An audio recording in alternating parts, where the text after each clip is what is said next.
Hello, Hello. Danielle. Yes. Hi, how are you?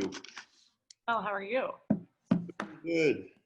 Uh, will Austin be joining us? He's currently at work. He's going to try from his phone, but we can just get started. And if he joins, great. If not, I'll fill him in. Sure. Actually, so I updated the consultation form. I'm not sure if it was there when you submitted yours, but we're recording all the Zooms and training sessions now, Oh, so great. he can just go back and watch it himself. Okay. I'll tell him Okay. that. Mini Bernedoodle puppy. Yes. Okay. So, and then Mauka. Yeah. Malka. Malka? Yeah. Okay. I think that was, I don't know her name, but yes, it was like the Ridgeback. Yes. Yes. We live in the same building. And so, we see her around a lot and she's just very well behaved. Sure, yeah. And I'm actually, I don't know if he's in the same building. Fitz, he's like a brown pit bull. But he lives in the same building, and I just started training his dog a couple of weekends ago too. Yes. I overheard them talking in the dog park. And so Sure. that's why then I got your information because, yeah. Okay, all right. And he's 5 months, right? Yes, on June 7th. And he's 20 pounds. Do you know how big like maximum he may get? Maximum 40 pounds. 40 pounds? Okay. Um, and is it just pretty much obedience, like control, or? Yeah, very much obedience. He doesn't respond to his name. Like when we're in the dog park, Sure. I try to, call him to get him to come. No. And then sometimes we have an issue on walks. If he doesn't want to go where we're going, he'll just lay down in the middle of the street and refuse to move. Sure. And then the final kind of main thing, and I don't know if this is an issue, but he's just like constantly looking for food or hungry. Mm-hmm. I don't know, like we feed him according to the package, but he's just constantly hungry. And so I don't know if that's boredom or what. In the home or like outside? He's always sniffing around outside, but in the home, he, sits in front of the cupboard where the food is and barks at it. Sure. Okay. How much does he eat a day in total? He eats, I think, around 2 cups, maybe a little less. What brand of food is he on? Purina. Okay. So, Purina is like eating McDonald's every day. So, it's possible he's just not so much hungry, but it's needing more nutrition. Okay. Okay. The brands I recommend, the one brand I really recommend is Signature. It's like Signature, but with a Z. Yeah. And they have like 12 different types of protein combinations. Okay. And it's all life stages. So, from a puppy to adult to senior, they can have any of those foods. You don't have to worry about, like some foods are specialized for puppies and adult dogs, senior dogs and stuff. It's all life stages. And it's one of the best brands in my opinion. Mm-hmm. And it's grain free, which I like. And then the nutrients and the what's the word? What it's made of, the ingredients. There you go. Yeah. The ingredients are really good. Okay. Because 2 cups for a 20-pound puppy is a lot of food. Really? Yeah. He would most likely on Signature be on a cup, maybe cup and a half. Okay. Okay. So, I mean, it's not that big of a difference, but nutrition wise, he's getting more from less. Right. Okay. So yeah, Purina definitely as soon as possible. I would just go to switch them.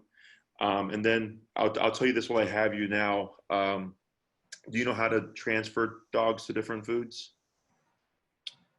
No. Okay. I know you have to like slowly do it. Yeah. So for 2 days, you're gonna feed them a quarter new food. I'm sorry, a third new food to 2/3 old food. Third new. Okay. And then for 2 days, half and half. Okay. And then for 2 days, 2/3 new food to 1/3 old food. Okay. And then you can just transition after on the 7th day to all new food. I honestly wouldn't worry about finishing the rest of that Purina bag because it's garbage.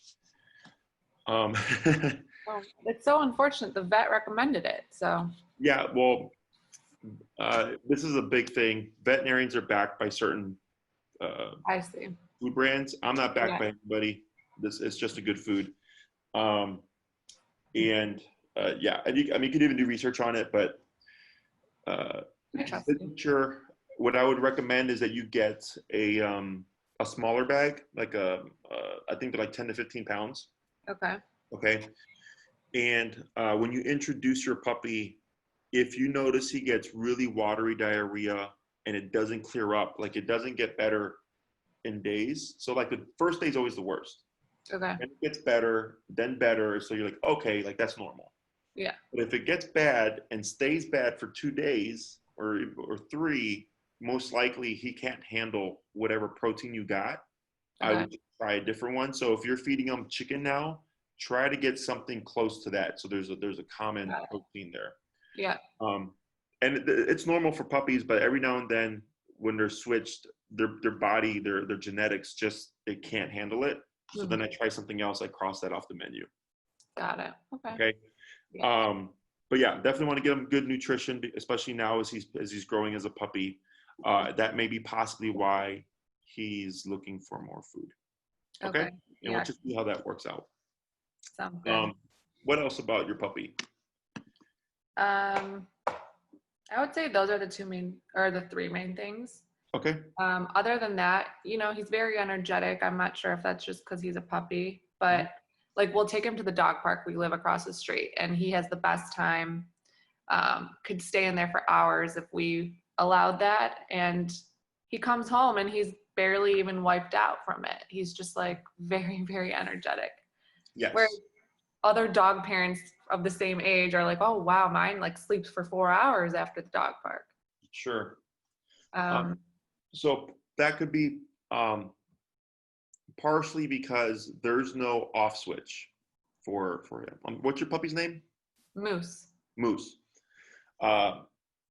And this is very common with puppies or small dogs, is that since they're small and cute, people really reinforce like excitement type behavior because they're like, especially if they're jumping up for treats, right? Because it just looks cute. Yeah. And what happens is it gets reinforced so often that it kind of becomes the dog, right? They're always just on. And they don't have an off switch, aside from like when they're sleeping, but then they wake up and then they're like ready to go again. Yeah. Whereas like with a human, like if I can come home and just like sit down and mellow out, right? Like I have that ability to just relax. And that could be partially why you're seeing that behavior. And that's just a part of structure and discipline, like putting rules on him so that he doesn't get stuck in what I call perpetual stimulation. Yeah. In which, so like the example I use are kids. If we take a classroom of kids, when the bell rings, everybody sits down, they relax, it's attention mode, right? And that's because they respect the teacher and they understand what the bell means, right? But if they don't respect the teacher, what do you think happens? Chaos, right? Because the bell doesn't mean anything if the teacher's not going to have any presence. So similar with puppies, I like to look at the relationship as parent to child, except you have a 3 to 4-year-old child, okay, forever. Okay, people think that their puppy's going to mature like a human would, and at some point they'll become a good dog that just knows to be good. Right. Okay, there's good and bad doesn't exist in the dog world. Okay, it's what you allow and what you don't allow. I see. Okay?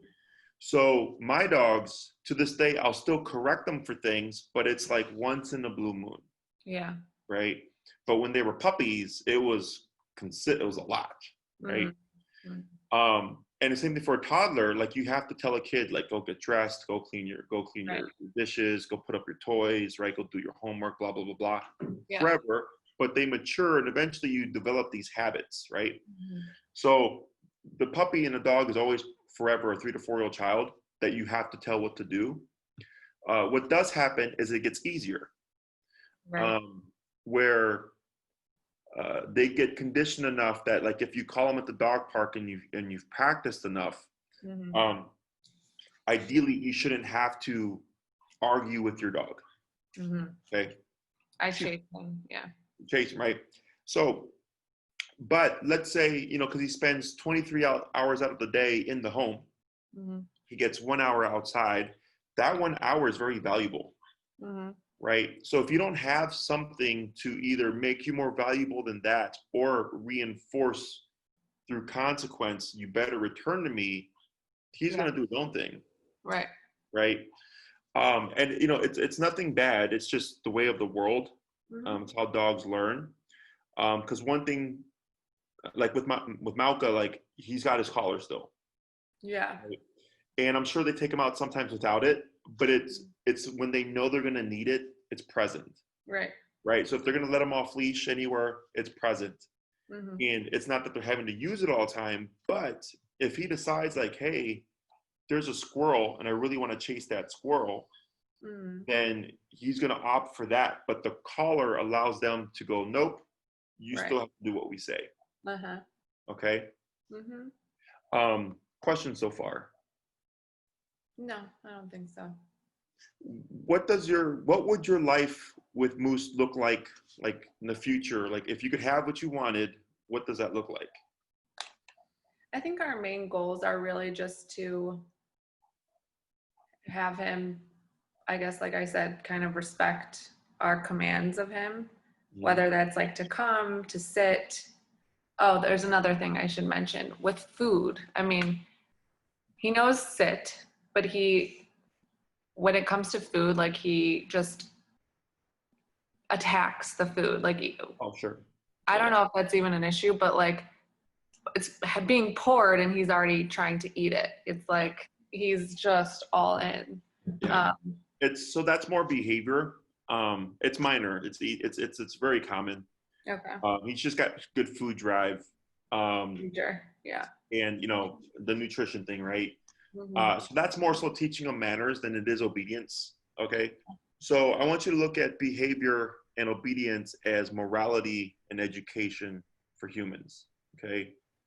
So don't lie, don't steal, don't cheat, don't jump, don't bark, don't bite.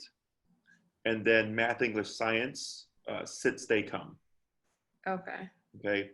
So when you're poor, it's like mom making food and the kids are just like already, like as she's serving the food, like putting Yeah. their hands in the food, right? It's Uh-huh. not, like math, English, science would not help that kid be polite about waiting for food, Right. right? So with dogs, it's very similar, and there's a little bit of like differences there, which yes, you could teach sit, right?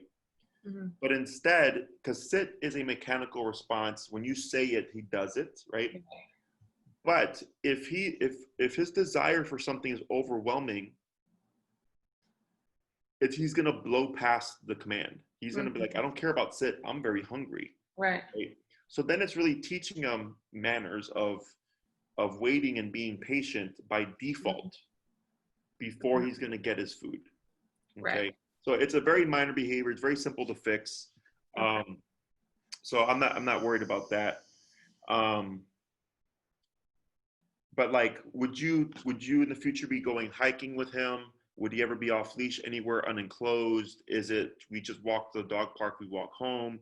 We Um, yeah, I mean, off leash, I think is wonderful. It's not crucial for us. Mhm. Um, we will be in the city for the next few years. But yeah, I guess maybe like we don't hike a bunch, but maybe like in a yard. Okay. Um, What about dog beach? I think that's the only other thing really, because what you need kind of in training wise is determined by what your life looks like, right? Yeah. Mm-hmm. So if it's just, he'd be off leash in the dog park, he'd be off leash in the yard, Mm-hmm. and we walk places. Yeah. I mean, that's it, right? That's like the simplest thing, right? Uh-huh.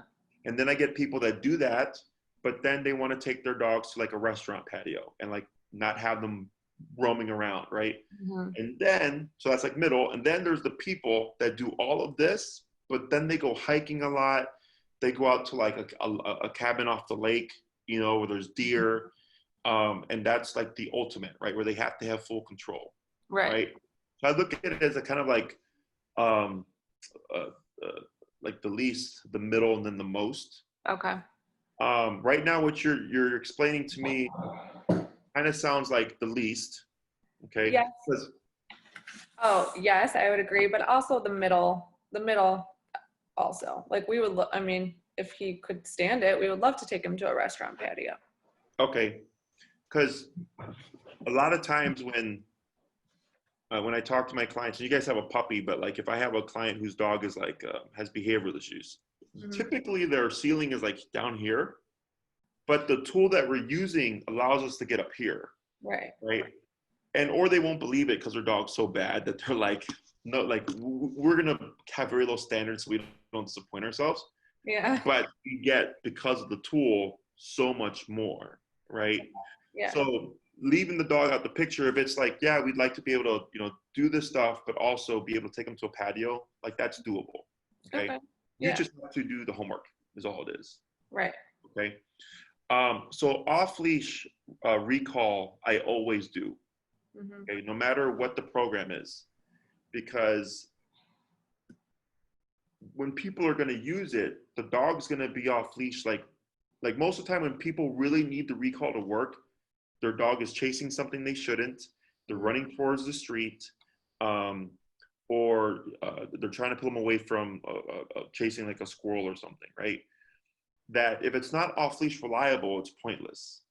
Mm-hmm. Okay, so no matter what program the owner does, recall or come uncalled is always off leash reliable. Okay. Got it. So I have 3 program lengths. There's 6, 9, and 12.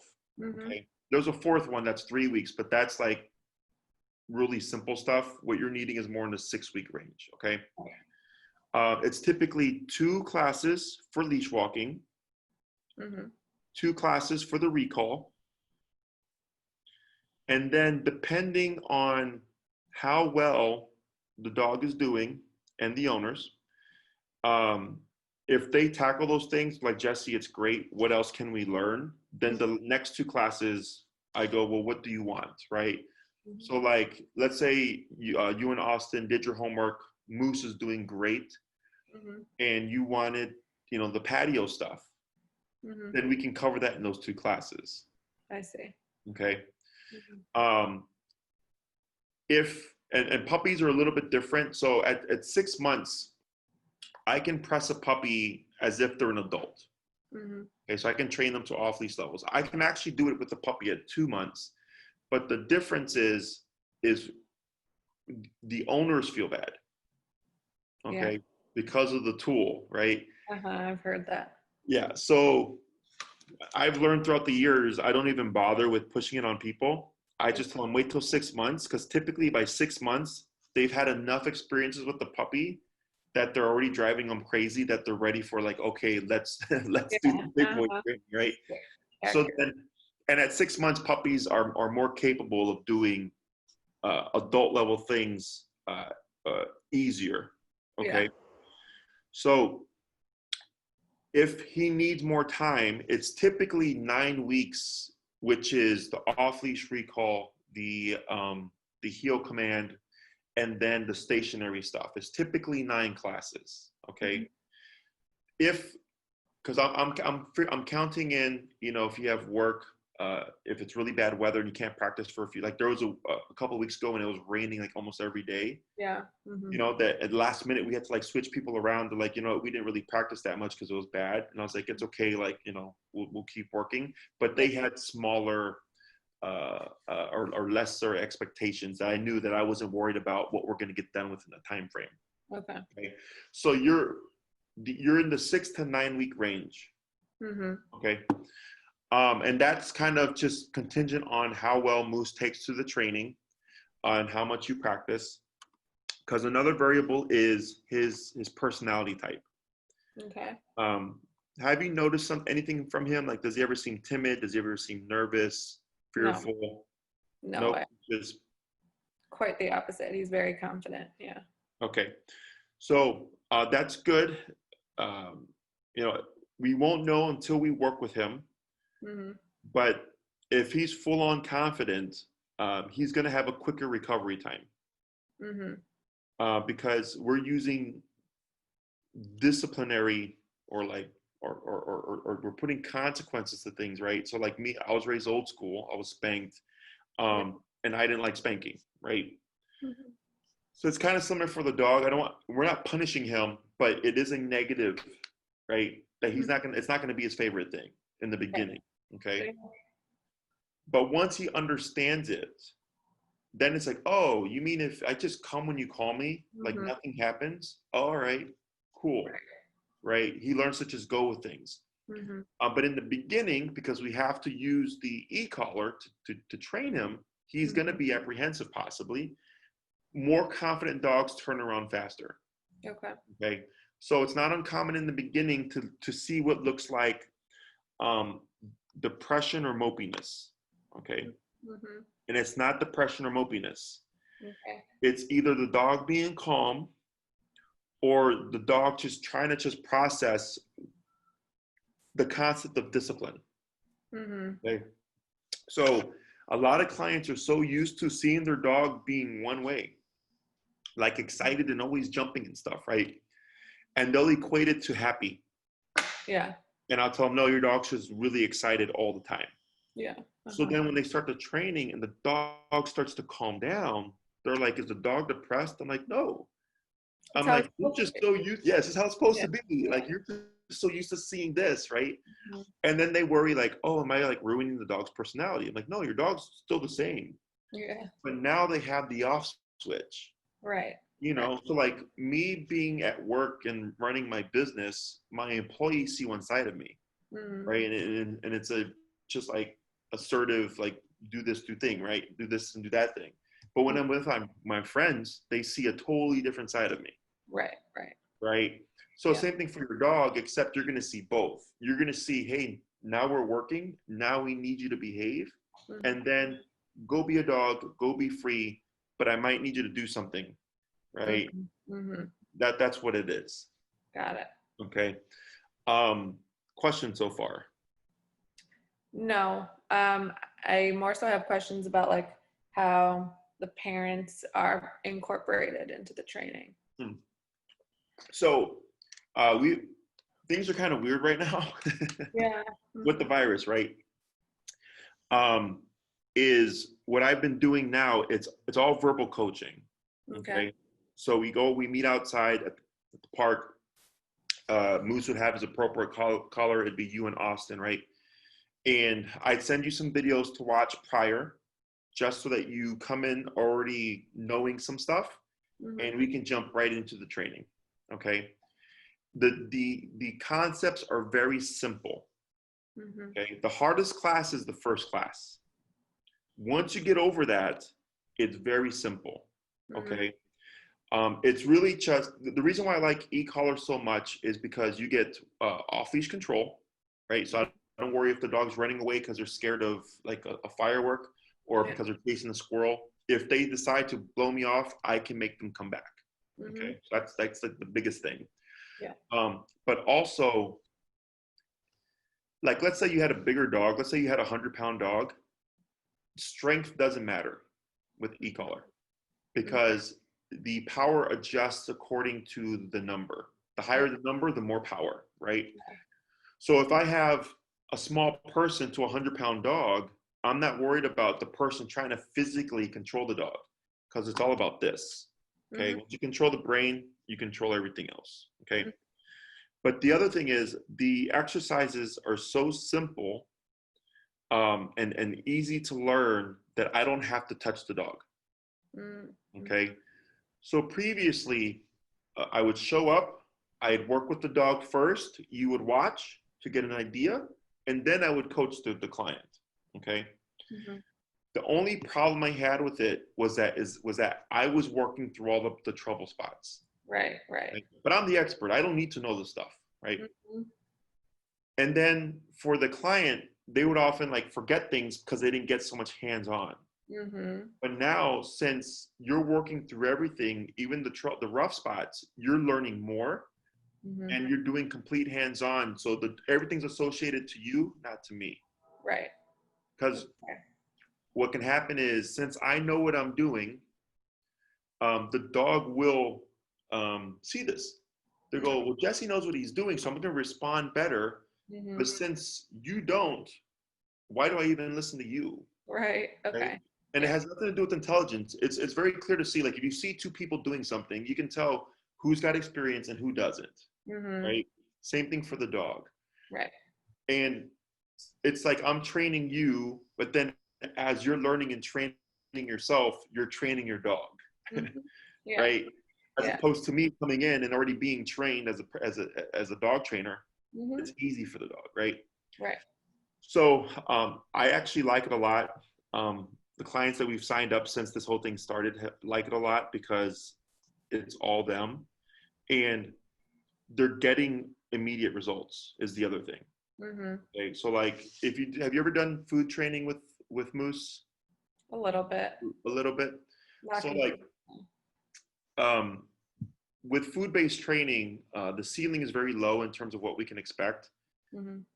And even if I were to coach the person through it and stuff, and they did everything themselves, they don't get results because life is going to be more rewarding than what's in their hand, right? Mm-hmm. So it makes they don't have any motivation to keep training. Right. But with the e-collar, by the end of the lesson, whatever we're trying to teach, we get it done. So the owner's like, wow, this really works. And not only that, we're outside, like we're training at Oz Park, where there's people and dogs and strollers and bikers and kids. There's all this distraction, and they're getting the results. Right. So they're like, wow, they're like, my dog will listen, and this really does work because we're in the environment. Mm-hmm. As opposed to being in a very quiet room with treats. Yeah, the dog does it, but now go outside and see what happens. Exactly. Mm-hmm. Okay. And that's why we've been recording everything, because it is a lot of info that you can go back to your own video if necessary and go, whoa, what did he say? What was that part? And you can go and watch everything again. And also, let's say for whatever reason, Moose is having a problem, right? And we're having to work him through it. And because you don't know what you're looking for quite yet, I can take another video and send it to you and say, watch 15 to 25 minutes in. That's what you're trying to achieve. So now you have the visual that you can go, when you go to work with Moose, you know what you're trying to achieve. Right. Okay. Yeah, that makes a lot of sense. Questions so far? One of us is more open to disciplining him than the other. Yeah, so I think, I don't know if there's any, I'm the disciplinarian. Okay. He's very, like, what's it called? Sensitive to anytime he feels like Moose is in pain, you know, or like when he's screeching or yelping in the crate, I'm like, no, we have to keep him in. Like, and he's like, but I feel so bad. So like, I don't know. That'll be an issue. The reason why aversives are necessary, right, is in my book, if you're wanting reliable obedience, okay, is dogs bite each other. That's how they handle things, right? So if Moose annoys a dog at the dog park, that dog might just check him and bite him, and he might run away yelping, and then they continue on as if nothing happened. Yeah. Right. And I mean, like, going back to me, I was spanked growing up. It hurt, but the intention wasn't to hurt. Right. The intention was to teach a lesson. Yeah. And so like the screeching in the kennel, if you don't resolve that now, it is a pain in the butt to fix later on. Okay. Because then if you got separation anxiety, not you, but the dog has separation anxiety, I mean, people can lose their, like, I've had clients be on the brink of being kicked out because they're like, this dog has gotten so many complaints. Oh, You know, wow. so I just come in and go slap a bark collar on them. I don't even care about the other stuff now because we need the dog to cut it out now. Mm-hmm. You know, I get other clients that actually have to move because they're just like, you know, the dog had the separation anxiety so bad. Wow. And, you know, if it hasn't happened, good. I hope it doesn't happen. But that's like what people aren't aware of. Mm-hmm. So it's either you lose your place or you lose your dog, Mm-hmm. right? Because if they're like, hey, get rid of the dog or move out because you're getting a lot of complaints, right? It's like, what are you going to do now? Yeah. Right. So that's one part of it. The other part of it, again, is like, you know, it's all fun and games until the day Moose does something where you don't have control and he's in danger, Mm-hmm. you know?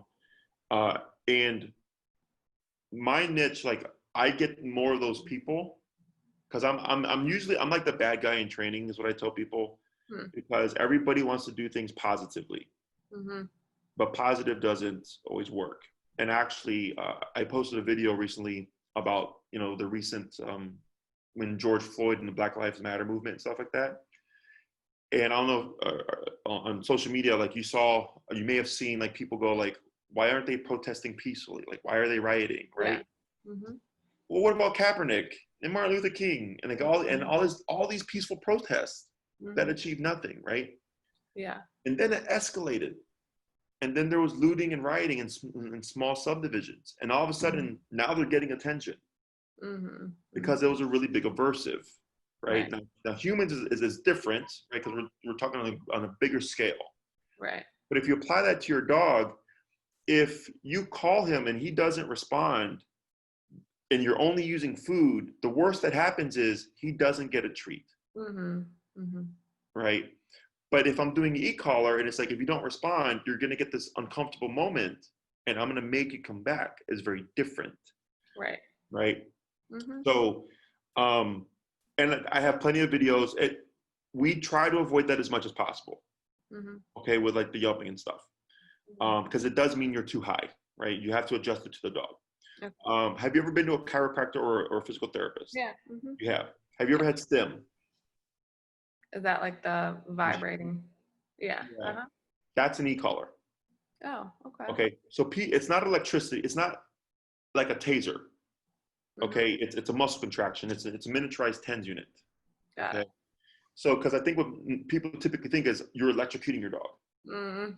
And I go, no, there's not a current. It's not like putting them in an electric chair. Okay. It's a centralized current. So I like to say it's electric, but not electricity. Okay. And only where the 2 points are making contact does he feel anything. Okay. So at the chiropractor or the physical therapist, they probably said, tell us when it becomes too much. They escalated the number. You said that's too much. And then they lowered it. Right. It's the same thing for dog training. I don't know what Moose's number is. He knows. It could be very low. It could be very high. Yeah. Okay? It's all dependent on the dog. So then if he's yelping, I go, okay, this is too much. Let's dip it down lower and we adjust. But we always start low and then we work our way up. Okay. Okay.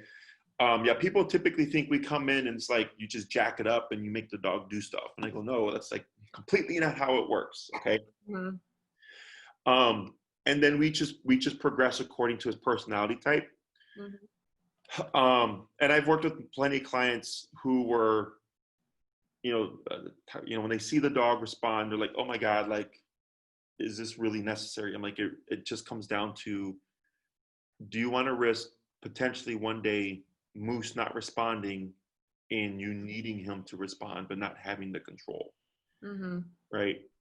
And that's why I've been also posting up the videos is so that people can watch. Cause I think when they hear about the e-collar tool, it just paints a very bad picture, right? And most trainers, they hide. It's usually the beginning and the end result, but you don't see the middle, right? And I understand because, they're not wanting their secrets maybe to go out there or things that get misconstrued. And I did the same thing too, but now I'm just like, you know what? This is how I train here. If you're that worried about it, watch, educate yourself. And that's why I do it. So people can see like, oh yeah, like it can happen. Yes, the dog yelps, but immediately they turned it down. And aside from 3 seconds in the video, the dog didn't yelp the entire time. Mm-hmm.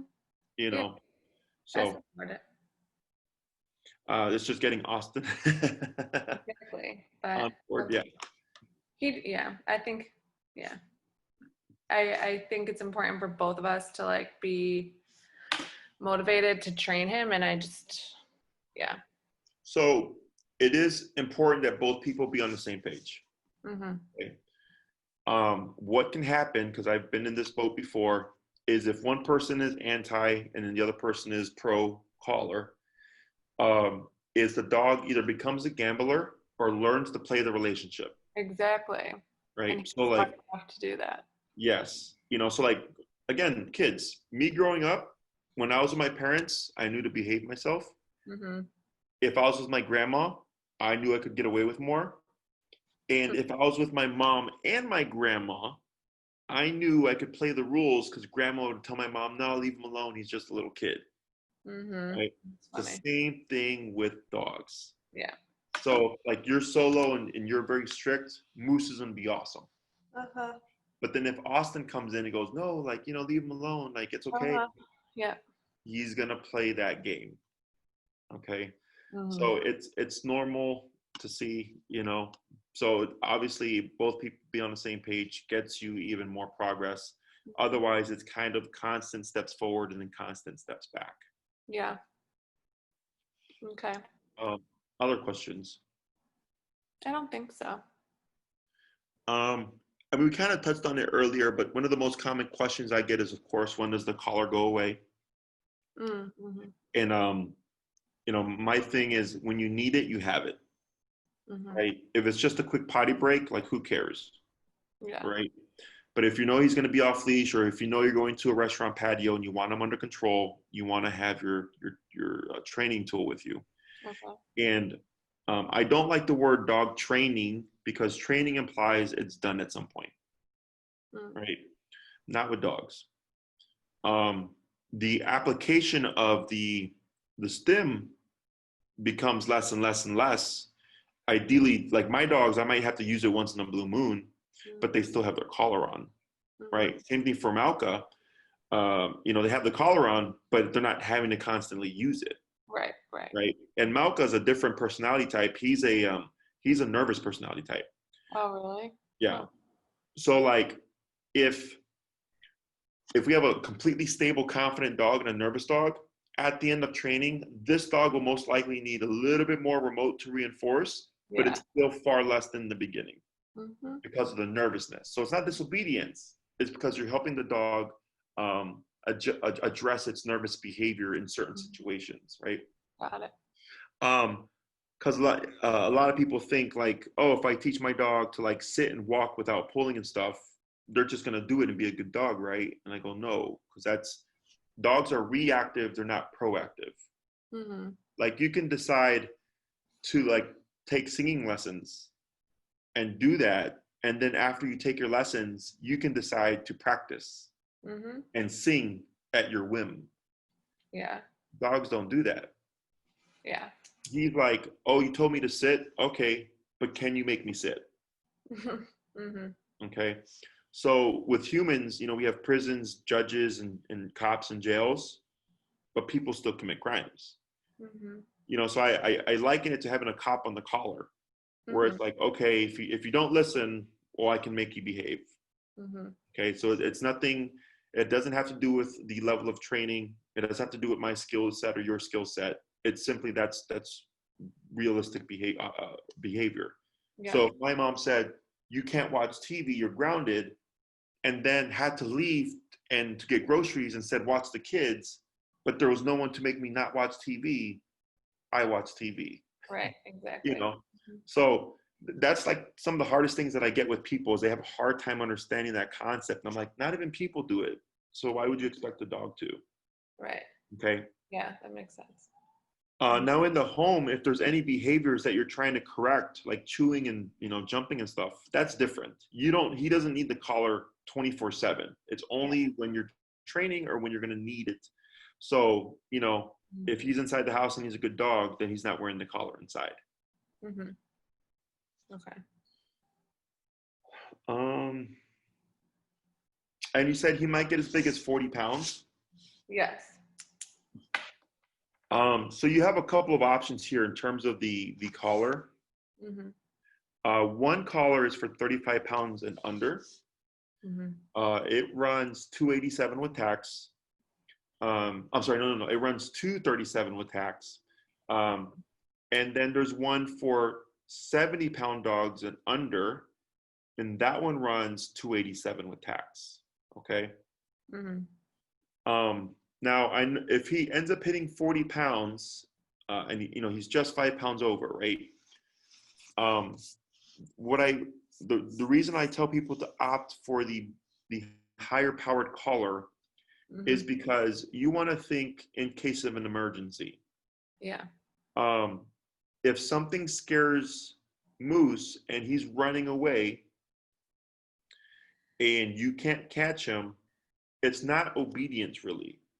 Mm-hmm. He's not being disobedient. He's scared for his life and he's running. He's in flight response. Mm-hmm. Is that you have to have enough power to override that instinct. Right. Okay. Mm-hmm. So that's what I tell people to factor in. So he'd be right at that. Like he's just 5 pounds over.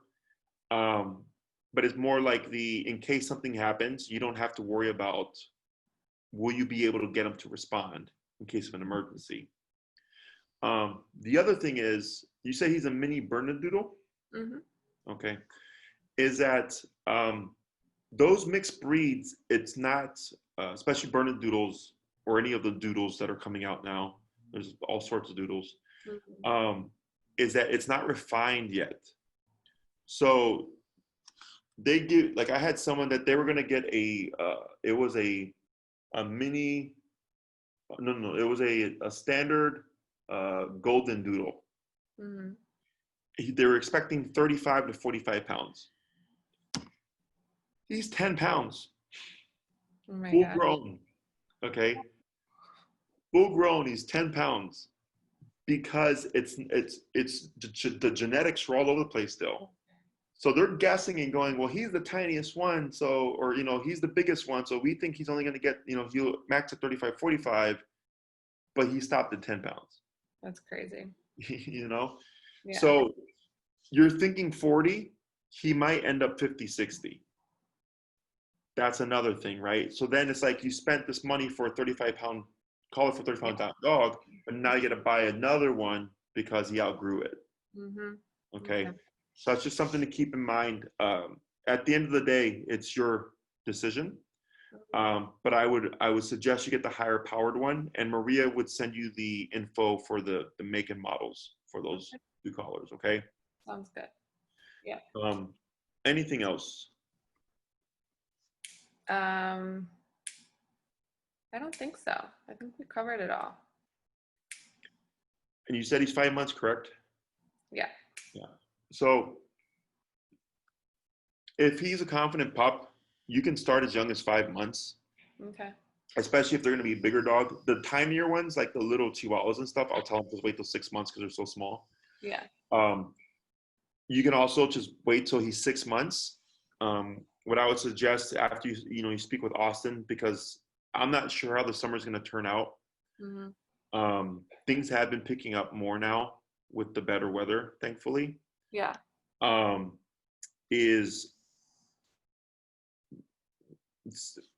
would you say, half my time spent here trying to run the facility because I'm running on reduced staff because we don't have enough dogs coming in to warrant having a full staff for my daycare.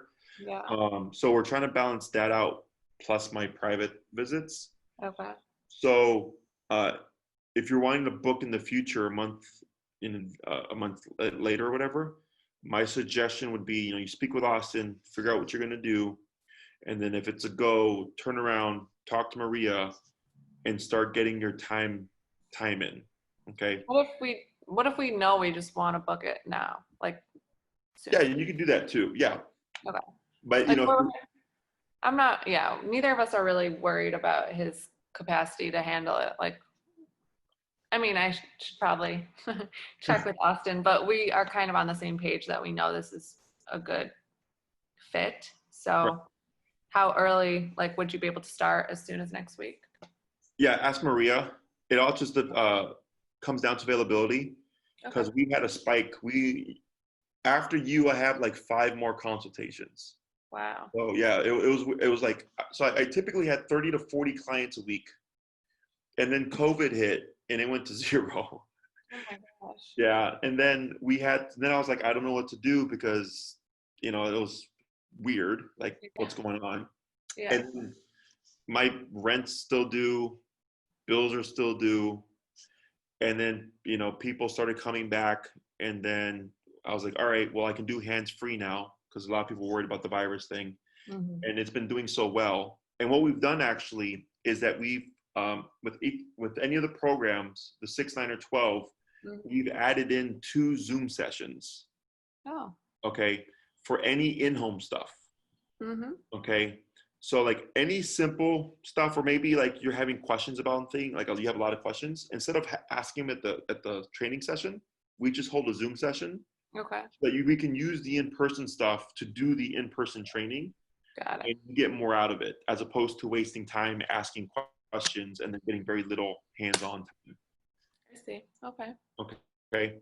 And it's been doing well. So yeah, in my opinion, he's good to go at 5 months, especially if he's going to gain 20 more pounds or so. Yeah. And then you could just talk to Maria, and then she'll help you with all the other stuff. She'll send you a contract form to review. Okay. And then she'll send you the make and models of the collars that we suggest. And you want to have those prior to your first lesson. Hmm. I always recommend that you test them out, you fiddle with them. Mm. So the collars that I recommend go 0 to 127, Hmm. and they go in increments of 1. Okay, so when you turn your dial, it should be real easy. 1, 2, 3, 4, 5, right? Yeah. But if it goes 132 and it's just all over the place, you have a dud that you want to exchange it. Okay. Got Okay, it. so if that happens, you just let us know. We'll say, don't worry about it. We'll postpone. This way, you don't show up with a malfunctioning collar, Got because it. I've had that happen, and it is a pain in the butt to try to work with, and it's Hmm. just a waste of class. Okay. Okay, and then I'll send you videos to watch so that it'll educate you on how they work, Hmm. and it'll give you a good baseline. So when you show up to class, we can just start the training process. Okay. Okay, So yeah, and so Maria will take care of scheduling and payment. correct. Okay. And then do you like to do recurring weekly sessions or just Yeah, ideally once a week. Like she'll pick a time that works for everybody with you guys, and then that's your time each week. If something pops up and you have to reschedule, you just let her know. okay. If you're feeling sick or whatever, you can cancel last minute. We understand, and then we just say, monitor yourself. Sure. If you have a rotating schedule, or if somebody has a rotating schedule, we can work with that as well. It's just you'll be fine. Okay. Yeah. But yeah. Yeah. Okay. Sounds good. Anything else? I don't believe so. I mean, he's been an angel this whole talk, so He sweet. knows. He's like, oh crap, the caller's coming. Yeah. All I right. definitely recommend making a list so that this way, when you show up to class, like it's gonna be most likely like leash walking for 2 classes, recall, right? But just if you come into the lesson with questions about it, like making a list, or for the Zoom session, making a list of questions. Got Um, it. I also recommend, if you're struggling with something, you can always record it, and then Mm, you can send it to me, and then I can help you work through it. Okay. right. For the most part, we've only had one client have to do that. Everybody else has been pretty straightforward. So Okay. All right. So should I go ahead and email Maria or will she reach out to me? I'm going to give her a call right afterwards, and I'll update her with everything, and then she'll send you an email. All right, cool. Sounds Okay. good. Right. Well, if you need anything else, let us know. Otherwise, it was nice talking to you. You too. Thank you so much. I'll talk to you.